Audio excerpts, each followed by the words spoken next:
Abinash. Sir হ্যাঁ। মানে সৰু এক্সপিৰিয়েঞ্চ এটা শ্বেয়াৰ কৰিব বিচাৰিছিলো। মানে মোৰ হুম জিম কৰোতে ৰাইট চাইডৰ শোল্ডাৰটো পেইন হৈ আছিলে। হুম হুম ফ্ৰিকুৱেণ্টলি পেইন হৈছে, মানে লাষ্ট সপ্তাহৰ পৰা পেইনে আছে, মই জিমে যাব পৰা নাই। ত' মই মানে হিলিং কৰাত পাহৰি যাওঁ যে এইটো বস্তু হিল কৰিলে যেনেকে ভাল হ'ব পাৰে। হুম ত' হুম আজি ৰাতিপুৱা মানে মই বোলো আজি চাওঁ, টেষ্ট কৰি চাওঁ। ত' থ্ৰোট চাক্ৰাটো কৰোতে মই বোলো মোক শোল্ডাৰটো ঠিক কৰি এনেকে কৰি থাকোঁতে লাষ্টত যে মই মানে আপোনাৰ চলাৰ প্লেক্সাছ চক্ৰত গৈ নাপালে, মোৰ মানে এইটো ভাল হৈ গ'ল। ত' মানে এইটো মোৰ একদম মানে ভয়ংকৰ মিৰাকল টাইপ লাগিলে, একদম আচৰিত। মানে মই মাকো কোৱা নাই, মায়ে কৈছে, মায়ে ক'লে বিশ্বাসে নকৰিব। বাট নাই, মই এতিয়া মানে ফ্ৰীলি মুভ কৰি আছো। আপুনি দেখা পাইছে কি নাই নাজানো, বাট হুম মই হুম মানে বিৰাট ধুনীয়াকে মুভ কৰিব পৰা হৈছো, নহ'লে মই ৰাতি শুব পৰা নাই একেদিন।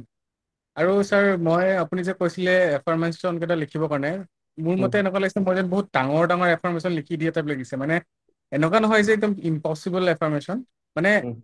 মানে বহুত লং টাইমৰ এফাৰ্মেশ্যনটো লিখা আছে। এইটোতো একো প্ৰব্লেমটো নাই তেনেকুৱা, নাই নাই, একো নাই। কামটোতো দিবই ছাৰ। বুজিবা, যেনেকুৱা লং টাইমবোৰ অকণমান সময় লাগিব, শ্বৰ্ট টাৰ্মবোৰ সোনকালে হ'ব।